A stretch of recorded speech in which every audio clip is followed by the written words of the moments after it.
Hello everyone. Start करते हैं lecture. So type of collision से स्टार्ट करते हैं। इससे पहले आपने कोलिजन पढ़ रखा है, लीनियर मोमेंटम कंजर्वेशन और कोफिशिएंट ऑफ रेस्टिट्यूशन के बारे में। सो इसको हम दो तरह से कैटेगराइज कर सकते हैं। बेसिकली एक वे कैटेगराइजेशन होता है बेस्ड ऑन ई। ई का मतलब हुआ coefficient of restitution. Coefficient of restitution जिसकी डेफिनेशन आपने लर्न कर रखी है, this is velocity of separation upon velocity of approach, और वो भी along the line of impact. So अगर हम कोफिशिएंट ऑफ रेस्टिट्यूशन के अलोंग अकॉर्डिंग इसको कैटेगराइज करना चाहें तो हम प्राइमरली थ्री टाइप्स के कैटेगराइज करते हैं। First is called elastic collision. Elastic collision. So elastic collision उस कोलिजन को बोलेंगे जिसके लिए ई की वैल्यू 1 होती है। तो अगर ई की वैल्यू 1 हो गई so that will become elastic collision. और अगर ई की वैल्यू 1 होगी तो इसका एक और मीनिंग निकलेगा कि velocity of separation is equal to velocity of approach. So अगर वेलोसिटी ऑफ सेपरेशन और वेलोसिटी ऑफ अप्रोच बराबर हो जाता है तो ई की वैल्यू 1 हो जाती है, और ई की वैल्यू 1 हो जाती है तो वेलोसिटी ऑफ सेपरेशन और अप्रोच आपस में आइडेंटिकल हो जाते हैं। तो बोथ वेज होता है, राइट। सो जब कभी ई की वैल्यू 1 होगी उसको हम इलास्टिक कोलिजन बोलेंगे। तो कई बार वो इलास्टिक कोलिजन वर्ड यूज़ करेगा, उसका मतलब हम निकालेंगे ई की वैल्यू 1 है। अच्छा, इलास्टिक कोलिजन में कुछ और भी पॉइंट्स आते हैं कि जब जब इन नॉर्मली किसी भी कोलिजन में जब कभी ऑब्जेक्ट्स आपस में कोलाइड कर रहे होते हैं तो पहले एक दूसरे को कंप्रेस करते हैं, डिफॉर्म करते हैं, फिर इसके बाद में रिफॉर्मेशन का केस आता है। जो डिफॉर्मेशन होता है वो ख़त्म हो रहा होता है। सो जनरली क्या होता है कि जब डिफॉर्म हो रहा होता है तो जो काइनेटिक एनर्जी है that gets converted into potential energy, and जब वो रिफॉर्म हो रही होती है ऑब्जेक्ट तो फिर वो पोटेंशियल एनर्जी फिर से काइनेटिक एनर्जी में आ रही होती है। अगर पूरा का पूरा पोटेंशियल एनर्जी काइनेटिक एनर्जी में आ गया तो हम बोलेंगे कि फाइनल की जो काइनेटिक एनर्जी है वो इनिशियल के बराबर हो जाती है, राइट। इलास्टिक एनर्जी भी होती है, तो इसीलिए जो पोटेंशियल एनर्जी स्टोर होती है डिफॉर्मेशन केस में वो इलास्टिक एनर्जी होती है, और रिफॉर्म होता है तो फिर वो इलास्टिक एनर्जी पोटेंशियल एनर्जी जो होती है काइनेटिक में कन्वर्ट हो जाती है। तो पॉइंट इज कि इलास्टिक कोलिजन में आप पाओगे कि कोलिजन से पहले और कोलिजन के बाद काइनेटिक एनर्जी बराबर रहेगी सिस्टम की। सो जिस सिस्टम जो कोलिजन हो रहा है पार्टिकल्स के बीच में, तो उसकी जो इनिशियल काइनेटिक एनर्जी है that will be equal to the final kinetic energy, right. Language wise फिर हम इसको ऐसा लगेगा कि काइनेटिक एनर्जी कंजर्व रहती है। तो कई बार एग्जाम में ऐसा पूछता है कि whether the kinetic energy is conserve in case of elastic collision. Idealistically और टेक्निकली हमको ये कहना होगा कि नहीं, कि क्या होता है कि जो इनिशियल काइनेटिक एनर्जी होती है before the collision that is equal to kinetic energy after the collision, but during the collision kinetic energy की वैल्यू कम होती है because during the collision kinetic energy gets converted into elastic potential energy, क्योंकि वो deformation होते हैं तो energy potential में चली जाती है। तो अगर आपसे बोला जाए कि क्या काइनेटिक एनर्जी कंजर्व रहती है तो आप बोलोगे नहीं। क्या काइनेटिक एनर्जी इनिशियली और फाइनली बराबर होती है, यानी just before and just after equal होती है? यस। ऐसा किस किस के लिए होता है? इलास्टिक कोलिजन के लिए। और भी हम इन्फरेंस निकाल सकते हैं, तो मेनली ये इन्फरेंस अपने लिए इंपॉर्टेंट है। दूसरा होता है inelastic collision. Inelastic collision, so in case of inelastic collision e की जो वैल्यू होती है वो 1 और 0 के बीच में लाई करती है। 1 से छोटी होती है और 0 से बड़ी होती है। आप 0 को भी ले सकते हो, लेकिन मैंने यहाँ पे 0 को इक्वालिटी नहीं लगाया, उसको हम थर्ड कैटेगरी में रखने वाले हैं। सो जो थर्ड कैटेगरी है उसको बोलेंगे perfectly inelastic. Perfectly inelastic. So कई बार ऐसा बोलेगा कि परफेक्टली इन इलास्टिक कोलिजन है, so that will be inferring to equal to 0, which basically says velocity of separation becomes 0. अगर velocity of separation 0 हो जाता है इसका मतलब relative velocity of after collision is 0. That means दोनों bodies एक साथ move करते हैं, तो after collision bodies move together. इसका मतलब ये हुआ after collision particles move together, particles और bodies move together। और कई बार वो ऐसा बोलेगा कि दोनों आपस में स्टिक कर गए हैं, तो जब स्टिक कर जाते हैं तो वो परफेक्टली इन इलास्टिक का केस होता है, और उसके बाद उनकी रिलेटिव वेलोसिटी 0 हो जाती है, यानी वो एक साथ चल रहे होते हैं, ई की वैल्यू 0 होती है। इस केस में आप पाओगे कि कंप्लीट रिफॉर्मेशन नहीं होता है, तो एनर्जी लॉस होती है तो काइनेटिक एनर्जी का लॉस आएगा। Similarly elastic in elastic cases में भी एनर्जी का लॉस आता है। तो जो परफेक्टली इन इलास्टिक केस है that is basically a specific part of the in elastic case. तो इस तरह से हमारे डिविजन्स हो जाते हैं या फिर क्लासिफिकेशन हो जाता है ई के बेसिस पर। और दूसरा क्लासिफिकेशन करने का तरीका है based on line of impact, based on line of impact. आपने इससे प्रीवियस वीडियो में देखा था कि what is a line of impact. तो जो कॉमन नॉर्मल होता है उसको लाइन ऑफ इम्पैक्ट कहते हैं। उसके बेसिस पर हम इसको दो तरह से डिवाइड करते हैं और दो टाइप में डिवाइड करते हैं। First is that's called head on collision, head on collision. और दूसरा कहलाता है ओब्लिक कोलिजन। ये क्या मीनिंग्स हैं वो मैं आपको समझा देता। ओब्लिक कोलिजन और आपको वंस एंड फॉर ऑल समझने का लाइन ऑफ इम्पैक्ट में आप पाओगे कि हम लाइन ऑफ इम्पैक्ट ड्रॉ कर लेते हैं। तो अगर शॉर्ट में लिखना चाहें तो ऐसे लिख सकते हैं कि अगर जो वेलोसिटीज़ हैं before and after the collision वो along the line of impact हैं तो हम हेड ऑन कहते हैं। वेलोसिटीज शॉर्ट में मैं लिख रहा हूँ, velocities before and after the collision, before and after collision are along line of impact। तो ऐसे कोलिजन को हम बोलेंगे हेड ऑन कोलिजन है। जैसे प्रीवियस वीडियो में आपने जो एग्जांपल पकड़ा था वो हेड ऑन कोलिजन का एग्जांपल था।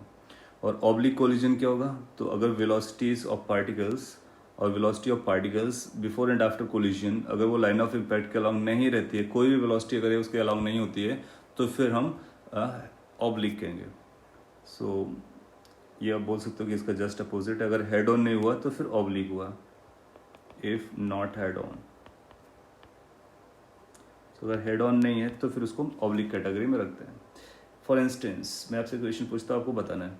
लेट्स से कि अपने पास ये एक ऑब्जेक्ट है, बॉल है, और एक बॉल यहाँ पर भी, अपने पास दो बॉल्स हैं। दो अलग अलग सिनेरियो को हम ड्रॉ कर रहे हैं। एक ये केस है, यहाँ पर ग्राउंड है और लेट्स से यहाँ पर भी ग्राउंड है।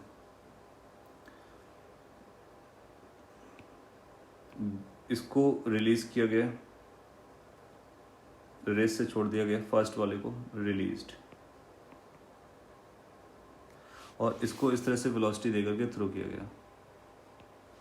अच्छा, सेकंड वाले के लिए थोड़ा सा इंपॉर्टेंट होगा, अदरवाइज आप प्रोजेक्टाइल और वो ग्रेविटेशनल वाला इशू बनेगा। तो इसके लिए हम इसको बहुत पास बना देते हैं। पास बनाने का मतलब है कि अगर हमने इस तरह से वेलोसिटी दी है तो फिर ये जस्ट बिफोर द कोलिजन है, तो ये पैराबोलिक पाथ वगैरह हमको दिमाग में नहीं रखना है, it is very close to the surface. तो इस समय ये जो फर्स्ट केस है, तो क्या फर्स्ट केस में आप पाओगे कि ये पार्टिकल ऐसा आएगा, सीधा चला जाएगा, और जिस समय ये ग्राउंड को टच कर रहा होगा तो वो कुछ इस तरह का सिनेरियो बनाएगा। What would the second case, ये भी स्ट्रेट लाइन पे जाएगा, ऑलमोस्ट स्ट्रेट लाइन पे जाएगा, और जब ग्राउंड को टच कर रहा होगा तो कुछ इस तरह का केस बनेगा। सो क्या आप आइडेंटिफाई कर सकते हो कि which type of this collisions are, whether they are head-ons or whether they are oblique or whether one is head-on another is oblique। तो उसके लिए क्या करना होगा कि पहले जब ये इम्पैक्ट ड्यूरिंग इम्पैक्ट वाले सिनेरियो बनाएंगे, इसका भी ड्यूरिंग इम्पैक्ट वाला सिनेरियो बनाया, फिर आप बोलोगे ये कॉमन टेंजेंट है, यस, इसका भी ये कॉमन टेंजेंट आएगा, यस, कॉमन नॉर्मल ये बनेगा, so that will become line of impact, so that is line of impact. Can we draw the line of impact here as well? Yes, so that's a common tangent, so that's a common normal, common normal he line of impact होता है, तो this is going to be line of impact between the ground and the ball। Now you can use the definition जिस तरह से यहाँ पे categorise किया गया है। इससे पहले इसकी जो वेलोसिटीज रहेंगी बिफोर द कोलिजन वो नीचे रही होगी, आफ्टर द कोलिजन ऊपर आएगी, बाउंस बैक करेगी। तो इस पे जो वेलोसिटीज़ रहेंगी before and after the collision that will B along the line of impact. जबकि इसके पास अभी ये है, इसके बाद जब ये निकलेगा तो इसके पास आप पाओगे कुछ ऐसी वेलोसिटी आएगी। रफली मैं यहाँ पे ड्रॉ कर दे रहा हूँ, बाकी इस तरह के डिटेल में क्वेश्चन भी लेने वाले हैं। सो इसके पास जो वेलोसिटी आएगी वो इस तरह से आएगी। अब देखो कि बिफोर द कोलिजन वेलोसिटी और आफ्टर द कोलिजन वेलोसिटी दोनों वेलोसिटीज लाइन ऑफ इम्पैक्ट की डायरेक्शन में नहीं है, जबकि इसमें बिफोर एंड आफ्टर केस में भी लाइन ऑफ इम्पैक्ट के अलॉन्ग डायरेक्शन में है। इसलिए this becomes the example of head on collision and this become example of oblique collision.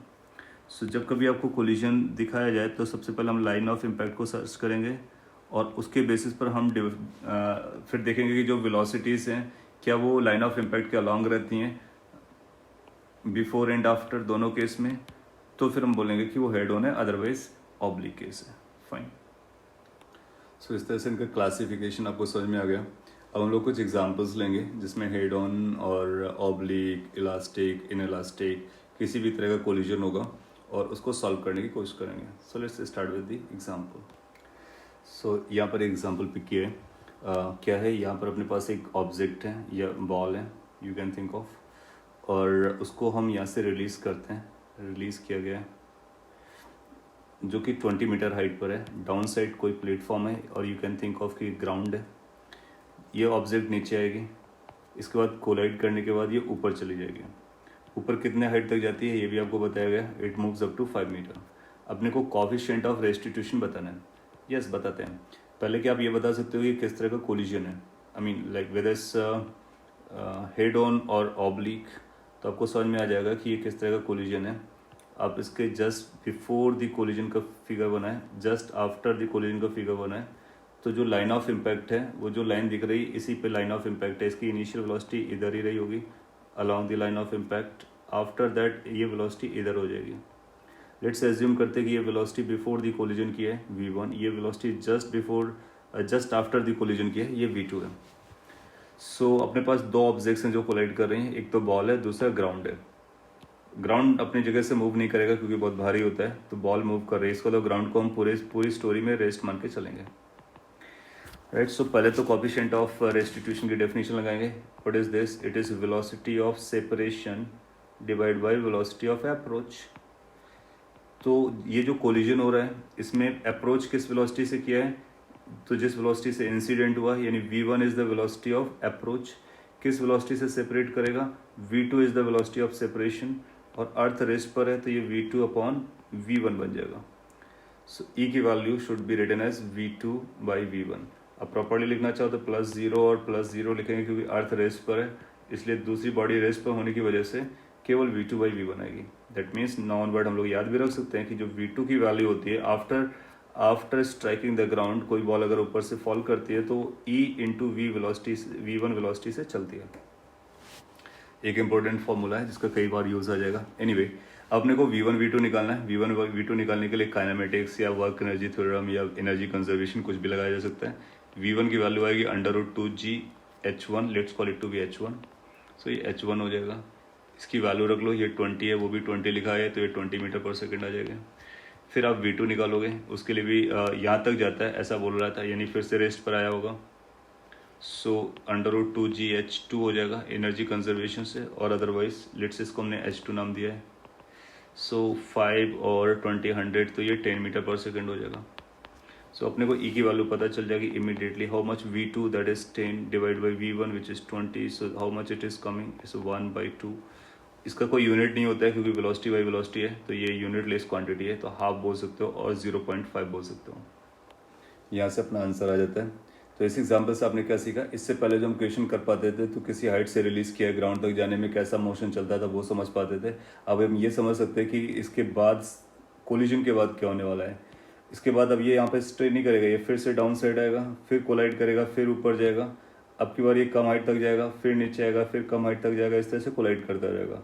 In fact आप हर कोलिजन के बाद पता कर सकते हो कि वेलोसिटी जो है ई फैक्टर से मल्टीप्लाई हो जाएगी।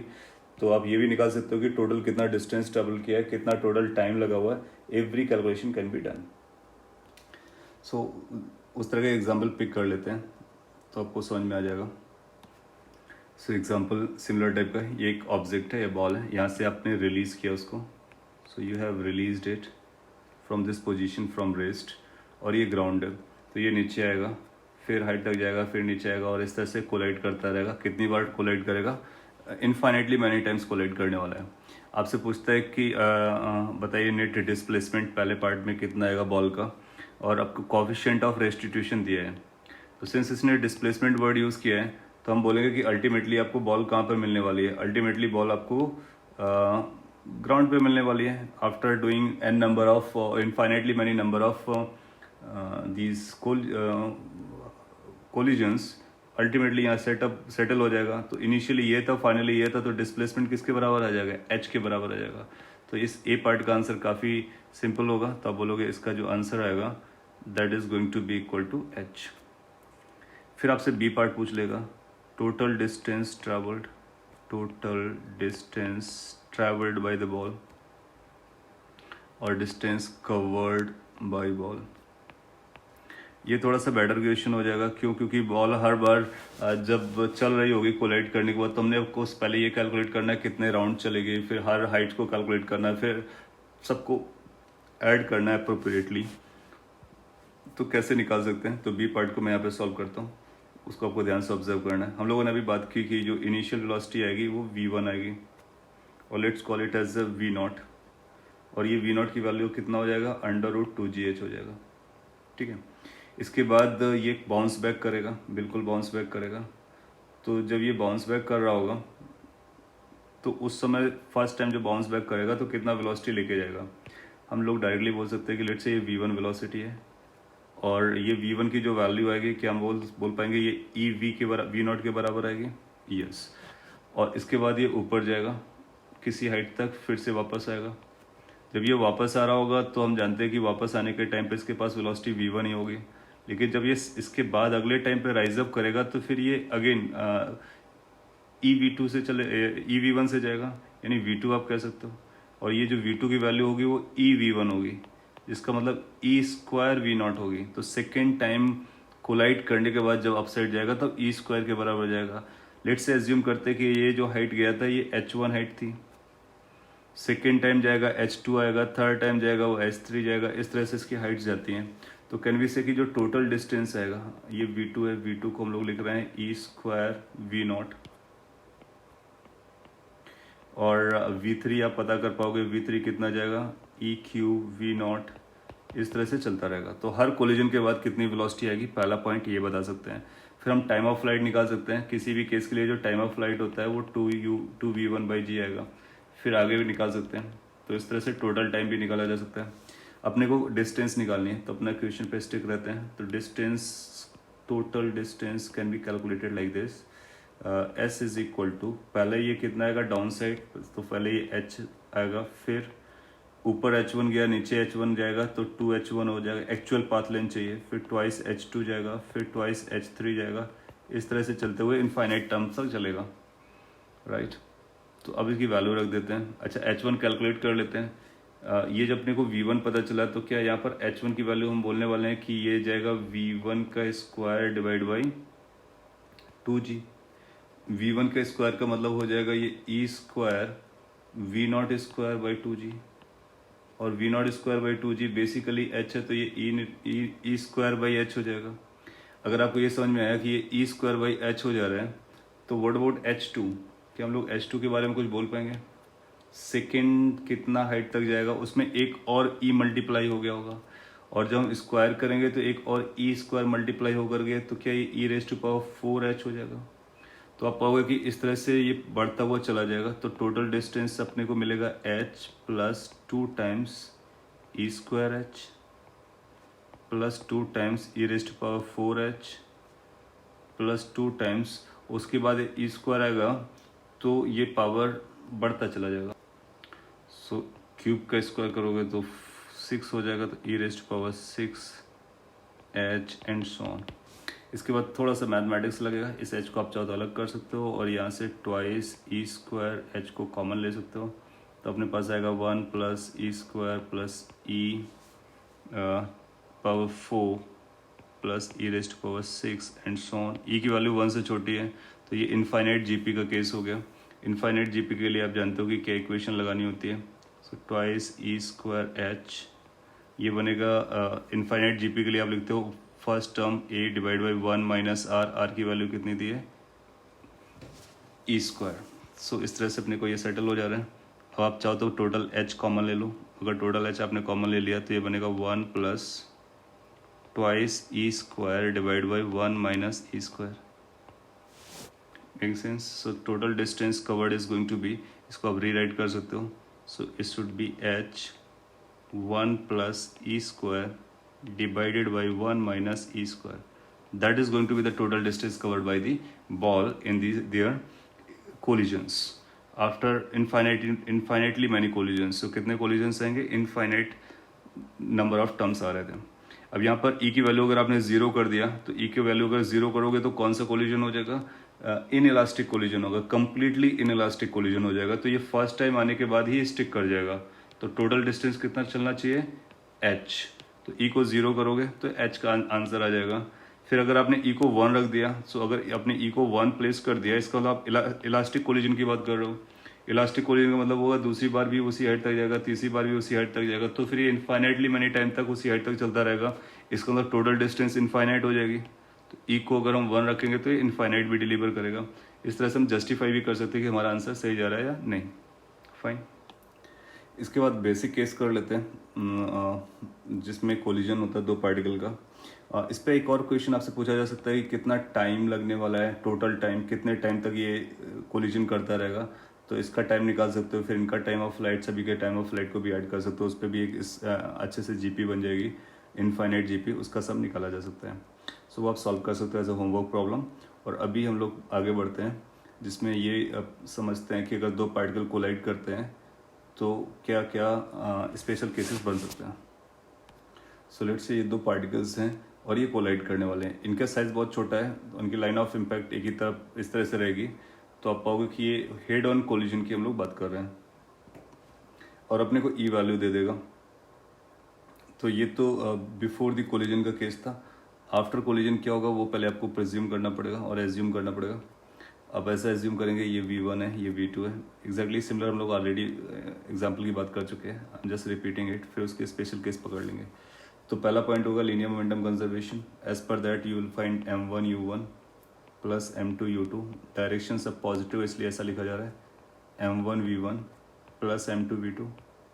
दूसरा इक्वेशन आपको E से पता चलेगा, E वैल्यू आपको देगा। तो E की वैल्यू हम लोग लिखेंगे velocity of separation which is v2 minus v1। ये आपको समझ में आना चाहिए। velocity of approach u1 minus u2. So this one equation, this another equation can help us to solve कि क्या चल रहा है। अगर आपसे बोलता है इलास्टिक कोलिजन है तो e की वैल्यू 1 रख देंगे। कंप्लीटली इनइलास्टिक है, e को 0 कर देंगे, अदरवाइज e की वैल्यू आपको दे देगा, राइट। सो स्पेशल केस ये करते हैं। लेट्स से कि अपने पास m1 और m2 बराबर हैं, m1 और m2 इक्वल है एंड e की वैल्यू 1 दी गई है। तो इसी में अगर हम m1 और m2 को इक्वल करते हैं और e की वैल्यू 1 रखते हैं तो आप पाओगे कि एक स्पेशल केस मिलता है जिसमें v1 v2 u1 u2 से एक्सचेंज होंगे। किस तरह से होंगे वो आप एक बार सॉल्व करके देख लेते हैं। तो m1 m2 बराबर है, सो लेट से m1 m2 जो बराबर वो m के बराबर है, रख देते हैं। तो लीनियर मोमेंटम की इक्वेशन क्या बनेगी? लीनियर मोमेंटम इक्वेशन बनेगा m u1 plus m u2 is equal to mv1 plus mv2। Make sense? इससे m को आप कैंसिल आउट कर सकते हैं। इसका मतलब मास का कोई फर्क नहीं पड़ने वाला है। तो v1 प्लस v2 की जो वैल्यू आएगी वो u1 प्लस u2 के बराबर आएगी।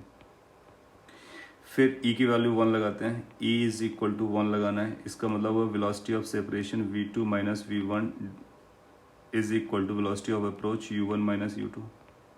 ना ये फर्स्ट इक्वेशन बन गया, ये सेकंड इक्वेशन बन गया। इन दोनों को सॉल्व कर लीजिए। दोनों को ऐड अप करेंगे तो फिर v1 कैंसिल आ जाएगा, कैंसिल हो जाएगा। v2 की वैल्यू 2u1 आ जाएगा, यानी v2 की जो वैल्यू आ रही है वो u1 के बराबर आ रही है।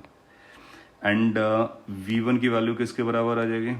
ऑफ कोर्स v1 की वैल्यू u2 के बराबर आ जाएगी। You can check it. उसके लिए आप सब्ट्रैक्ट कर लीजिए तो u2 के बराबर आ जाएगी। तो होता क्या है, बेसिकली ये बताने की कोशिश कर रहा है कि अगर हम आइडेंटिकल पार्टिकल्स लेते हैं जो हेड ऑन कोलिजन कर रहे होते हैं और इलास्टिक कोलिजन कर रहे होते हैं, तो जो फर्स्ट पार्टिकल की वेलोसिटी होती है वो सेकेंड पार्टिकल के पास चली जाती है, u2 के पास चली जाती है। u2 जो है v1 के पास चला जाता है और v2 के पास u1 गया और u2 v1 के पास चला गया, जो भी है।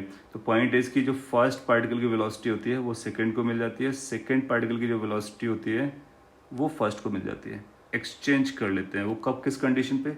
इलास्टिक कोलिजन और आइडेंटिकल बॉडीज होना चाहिए हेड ऑन कोलिजन केस में। तो ये बहुत इंपॉर्टेंट पॉइंट है। इस पर कैसे क्वेश्चंस बनते हैं, पहले वो क्वेश्चन आपको बता देते हैं।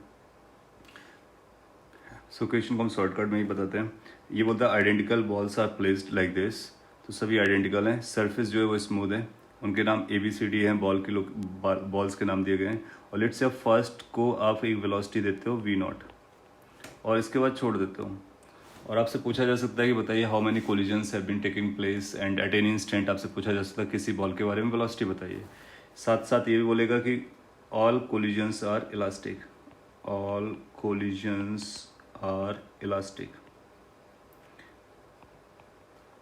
तो क्या ये अभी जो हम लोगों ने बात की है, जो स्पेशल केस निकाला, उसी से मैच करता है? पहले ये दोनों आपस में कोलाइड करेंगे, बाकी सब रेस्ट में थे। तो ये जब कोलाइड करेंगे तो दोनों के आइडेंटिकल मासेस हैं और कोलिजन भी इलास्टिक है इन नेचर। तो आप पाओगे कि ये दोनों अपनी वेलोसिटी को एक्सचेंज करेंगे। मतलब ये है कि जो A पार्टिकल यहाँ पर आके रेस्ट पर आ जाएगा और B पार्टिकल v0 वेलोसिटी से आगे चलेगा। फिर B पार्टिकल C से मिलेगा जा करके, फिर ये भी अपनी वेलोसिटीज को एक्सचेंज कर लेंगे क्योंकि ये भी आइडेंटिकल हैं। तो B रेस्ट पर आ जाएगा, C चलना स्टार्ट करेगा, फिर C D को से कोलाइड करेगा, फिर E से कोलाइड करेगा। सपोज के लिए आपसे पूछा जाता है what is the final velocities of all the particles. तो क्या हम कह सकते हैं फाइनल केस में क्या नजर आएगा? फाइनल केस में आपको A रेस्ट पे नजर आएगा और B रेस्ट पे नजर आएगा, C रेस्ट पे नजर आएगा, D रेस्ट पे नजर आएगा, और कौन सा मूव करता हुआ नजर आएगा? E। तो B के प्लेस पर आएगा A, स्टॉप कर जाएगा, यहाँ पर B स्टॉप कर जाएगा, यहाँ पर C स्टॉप कर जाएगा, यहाँ पर D स्टॉप कर जाएगा और E मूव करना स्टार्ट कर जाएगा। सो फाइनल सिनेरियो कुछ ऐसा बोला जा सकता है A, B, C, D, these are at rest, E is moving with velocity v0 and all are at rest. Can we say so? सो कई बार हम लोग इसका यूज़ करते हैं कि आइडेंटिकल पार्टिकल इलास्टिक कोलिजन करते हैं तो अपनी वेलोसिटीज को एक्सचेंज कर लेते हैं, यानी फर्स्ट सेकंड को दे देता है, सेकंड फर्स्ट को दे देता है। फाइन। एक और एग्जांपल है उसी पॉइंट पर बेस्ड। सो एक एग्जांपल कहते हैं कि ये कोलिजन इलास्टिक है, अपने को वेलोसिटी बतानी है C ब्लॉक के बारे में जब कंप्रेशन स्प्रिंग में मैक्सिमम हो जाएगा। तो ये पार्शली क्वेश्चन हम लोग ऑलरेडी कर चुके हैं, पार्शली अभी करने वाले हैं। सो यहाँ पर ये फर्स्ट ब्लॉक A है और ये स्प्रिंग इनिशियली रिलैक्स कंडीशन पे रखी हुई है, स्मूथ सरफेस है, और इसको आपने v0 वेलोसिटी से मूव कराया। जब ये v0 वेलोसिटी से मूव कराएगा तो पहले A और B आपस में कोलाइड करने वाले हैं। जब ये कोलाइड करेंगे तो स्प्रिंग रिलैक्स थी, तो स्प्रिंग अपना कोई रोल नहीं प्ले करेगा, तो स्प्रिंग का फोर्स 0 रहेगा। तो इसलिए आप इन दोनों के बीच में लीनियर मोमेंटम कंजर्वेशन लगा सकते हो, क्योंकि स्प्रिंग रिलैक्स्ड है, स्प्रिंग हॉरिजॉन्टल फोर्स प्रोवाइड कर सकता है, लेकिन जब कोलिजन होगा उस समय ये प्रोवाइड नहीं करेगा। मोर ओवर ये जो स्प्रिंग है वो इम्पल्सिव फोर्स नहीं देता है, स्प्रिंग इम्पल्सिव फोर्स नहीं देता है क्योंकि वो अपने लेंथ को एडजस्ट कर लेता है। अगर हाँ यहाँ पर रॉड लगा होता तो फिर इम्पल्स आता। इसलिए लीनियर मोमेंटम कंजर्वेशन लग जाएगा और इलास्टिक वाली कंडीशन लग जाएगी। तो बेसिकली ये जो कोलिजन होगा उसमें दो पार्टिकल्स जो कि आइडेंटिकल मास के हैं और वो कोलिजन कर रहे हैं, तो हम जानते हैं कि उसके बाद क्या सिनेरियो बनता है। उसके बाद यही सिनेरियो बनता है कि वो वेलोसिटी को अपनी एक्सचेंज कर लेते हैं। सो अपने को इमीडिएटली ये समझ में आएगा कि ये A ब्लॉक यहाँ पर रेस्ट पर आ जाएगा और अपनी वेलोसिटी इमीडिएटली B ब्लॉक को दे देगा। फिर C और B अपना मोशन करना स्टार्ट कर जाएंगे, और वो कैसे मोशन करेंगे वो डिपेंड करेगा कि इनके साथ क्या चल रहा है। तो after collision you'll find A will come immediately at rest, क्योंकि B रेस्ट पे था तो A रेस्ट पर हो गया। अब इसके पास एक वेलोसिटी आ जाएगी जिसको आप बोलोगे v0, और फिर यहाँ पर एक स्प्रिंग लगा हुआ है और वो स्प्रिंग अब कंप्रेस होना स्टार्ट होगा और ये अभी भी रेस्ट पे रहा होगा क्योंकि इमीडिएटली वाली बात है। उसके बाद वो चलना स्टार्ट करेंगे B और C। इसके बाद आप क्या कर सकते हो, तो ये पहला पॉइंट था, ये समझना कि कोलिजन कैसे हुआ। एक बार कोलिजन हो गया तो ये क्वेश्चन बचता है, ये क्वेश्चन हम लोग ऑलरेडी सॉल्व कर चुके हैं। इस केस में आप पाओगे जब मैक्सिमम कंप्रेशन हो जाएगा तो फिर एक और फिगर बना लीजिए। मैक्सिमम कंप्रेशन केस में दोनों पार्टिकल्स के पास वेलोसिटी सेम आ जाएगी। So if they will have identical velocity at that moment, so इसको आप ऐसा बोलिए कि ये मैक्सिमम कंप्रेस्ड है और ये बी पार्टिकल है, ये सी पार्टिकल है, इसका मास m दिया गया है, इसका मास 2m दिया गया है। मैक्सिमम कंप्रेशन में ये v होगा तो फिर ये भी v होगा। अब इन दो सिचुएशन में हम क्या लगा सकते हैं, लीनियर मोमेंटम कंजर्वेशन लगा सकते हैं। तो अब linear momentum conservation after the collision, right. So अपने को पता चलेगा कि mass of b which is m into v naught, this gets converted into this mass final momentum which is mv plus 2mv। So यहाँ से अपने को पता चल जाएगा कि v naught is equal to m cancel होने के बाद 3v आ जाएगा। So what is the velocity, that velocity is going to be v naught by 3। So ये जो मैक्सिमम कंप्रेशन के टाइम पर वेलोसिटी आएगी वो v नॉट बाई 3 होगी, जहाँ पर v नॉट ये वेलोसिटी थी। तो पॉइंट इज कि कोलिजन का भी इन्वॉल्वमेंट आ गया, फिर स्प्रिंग के जो सेंटर ऑफ मास या लीनियर मोमेंटम कंजर्वेशन है उसको भी कर सकते हैं। हाँ, जब ये आपने वेलोसिटीज को स्वैप किया, एक्सचेंज किया, उसमें आपने कुछ कैलकुलेशन को बाईपास कर रखा है, जैसे इलास्टिक के लिए ई लगाना और लीनियर मोमेंटम कंजर्वेशन लगाना, इसलिए वो पॉइंट इंपॉर्टेंट होता है अपने लिए। एक दूसरा स्पेशल केस है, उसके बारे में पढ़ेंगे।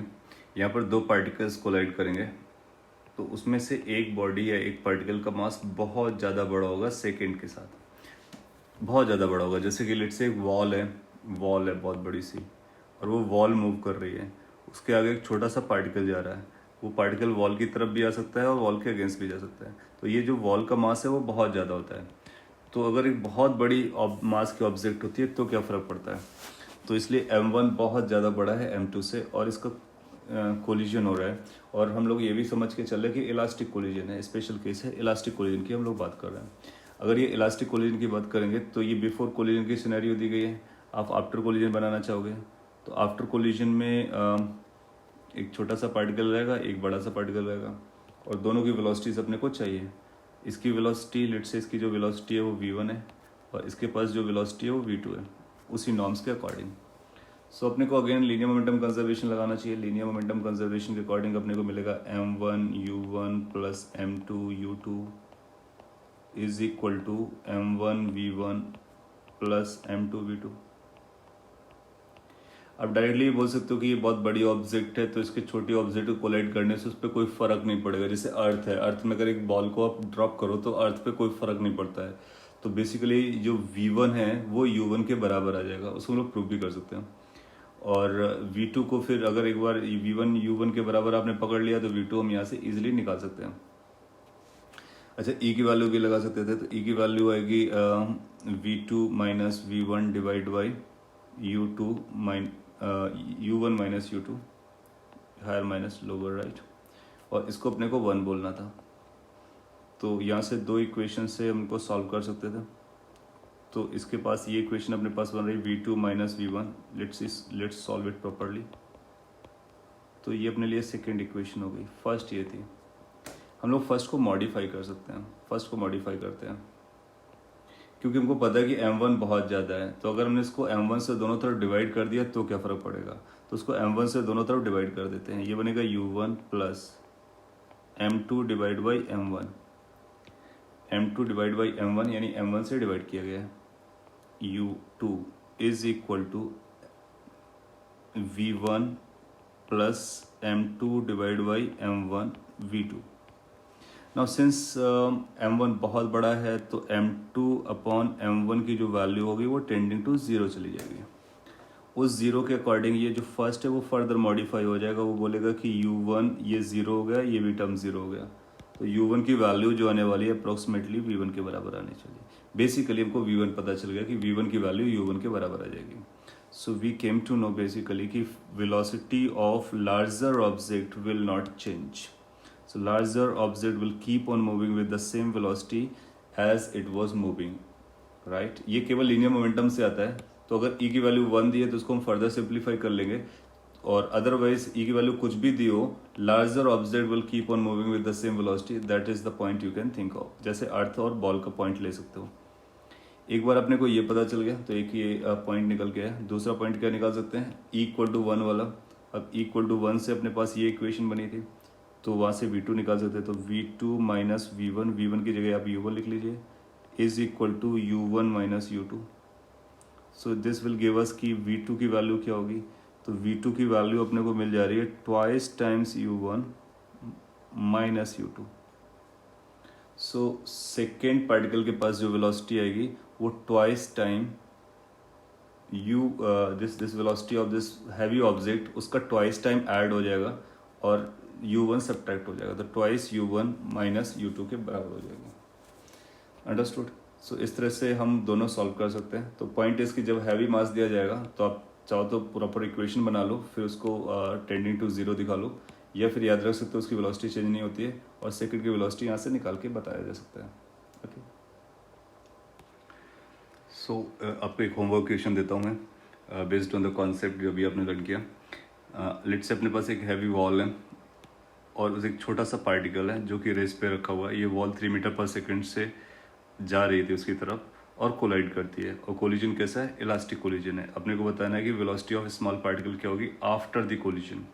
मैं आपको 4 ऑप्शन दे रहा हूँ, राइट ऑप्शन आपको चूज करना है। पहला जीरो वेलोसिटी, दूसरा 3 metre per second, third 6 metre per second, fourth none of the above. So इनमें से एक आपको राइट ऑप्शन चूज करना है इस पर्टिकुलर क्वेश्चन के लिए। Okay, so that's your homework, and in the next video lecture we will talk about oblique collisions as well. Thank you then.